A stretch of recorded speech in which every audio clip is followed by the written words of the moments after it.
Hi guys, it's G-Economics here, and this afternoon I'm going to bring you this very short video with regard to pricing strategies. Now, once we've reached the end of market structures, which we have, we're now in a position to consider all of the different pricing strategies.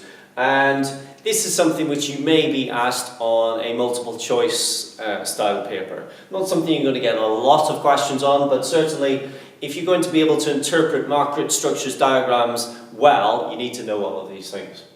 So these are the four different types of pricing strategies which we're going to consider with regard to this diagram. I would say just be careful how you draw this diagram. I'll say a little bit more about that when I finish these first four, just to make that clear to you. But number one, maximize profit. Well, we know that profits are maximized where MC equals MR. Marginal cost equals marginal revenue. Find it on the diagram. Boom. There we go. So what's the profit maximizing level of output? It's Q1. Where do we get the price that will be charged at that profit maximizing level of output? We go up to the demand curve, the AR curve. So we go straight up, up. There we're on demand, and hence P1 would be the price. So maximizing profit, the traditional one that you're all familiar with, MC equals MR at P1 and Q1. Now, I'll not complicate matters by putting the abnormal profit, supernormal profit, monopoly rent, whichever of those terms you wish to refer to. But of course, where the dashed line cuts the cost curve, we would take a line across and we could then indicate the area of abnormal profit. Right, number two, maximizing sales revenue. Well, you'll know from your studies that whenever marginal revenue is positive, total revenue is going up. Whenever marginal revenue is negative, total revenue is falling. So if I were to draw, for instance, a total revenue curve beneath that, we would see total revenue rising and then falling, like so. So we know therefore that marginal revenue is at its maximum point where MR equals 0, which is just about there. And again, what price will be charged? So I know that this is output Q2. So we're going up, get to the demand curve and across. So it'll be P2. So P2, Q2 would be our maximizing sales revenue point where MR is equal to 0. Thirdly, maximizing sales. Now, when we're talking about maximizing sales, really another way to think of that would be that we're talking about selling as many goods as we can without making any losses. So another way you could think about this would be to say sort of a break-even point scenario, where the costs are equal to the revenues. And so if we indicate that on this particular diagram, we can see that cost here is the same as revenue earned at this point.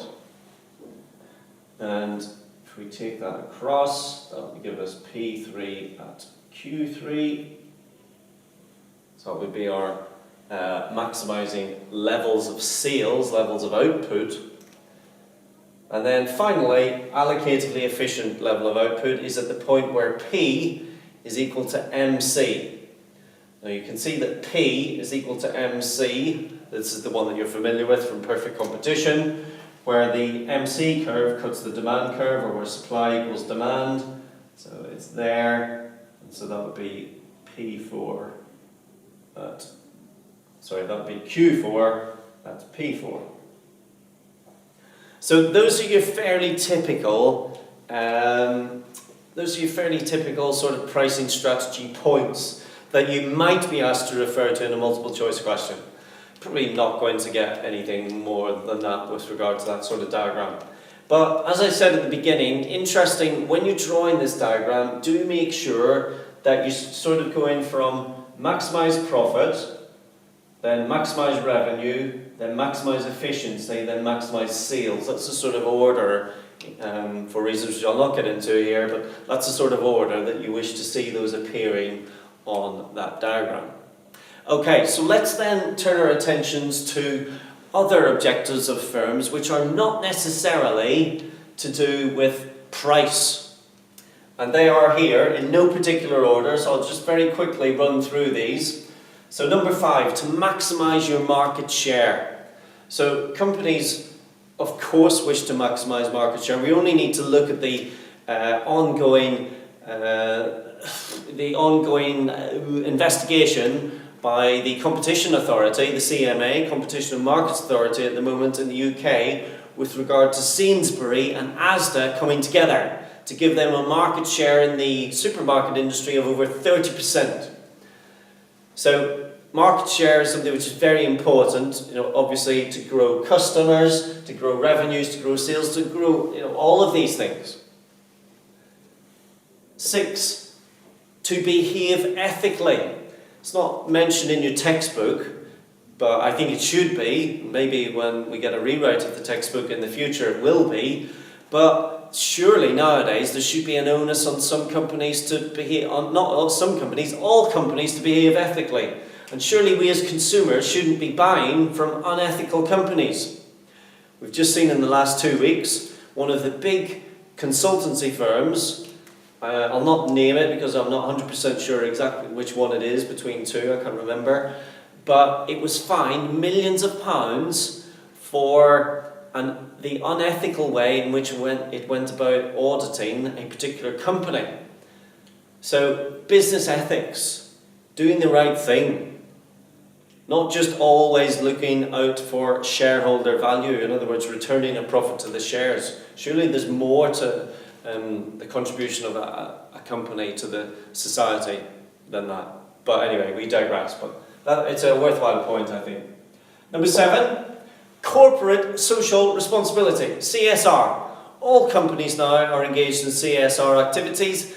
We at school were so lucky to benefit from many former alumni and guests from local business who come to college because they want to, but also for them it helps them to fulfill their CSR, the outreach to the local community, be that coming to school or going to tidy the local park or the local beach or paint the local fences, whatever it may be. CSR is becoming increasingly important.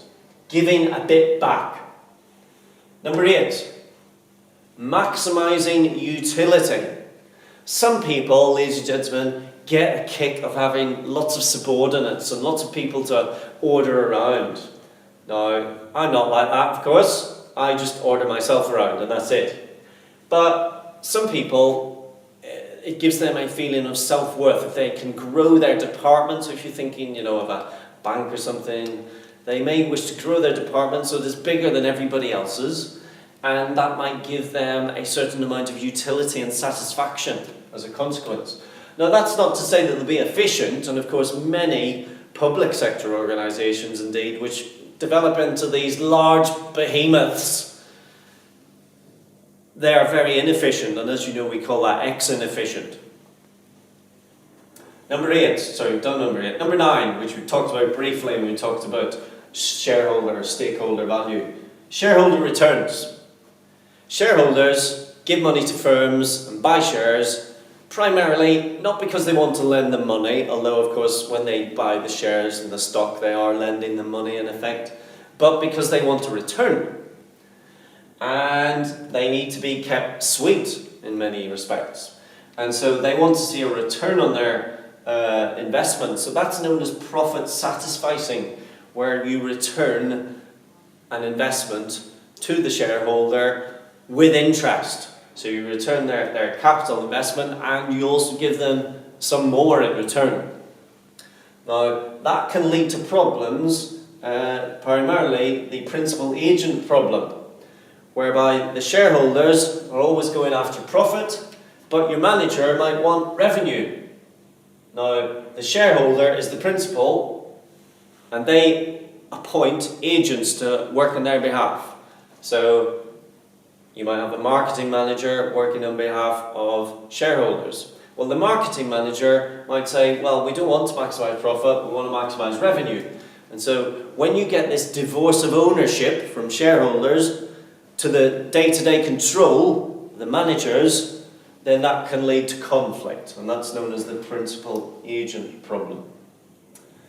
Other firms may wish to grow to exploit economies of scale, but let's not forget, ladies and gentlemen, bigger is not always better. So we'll touch upon this in later videos this week, but think about services that you pay for where that little personal touch is required.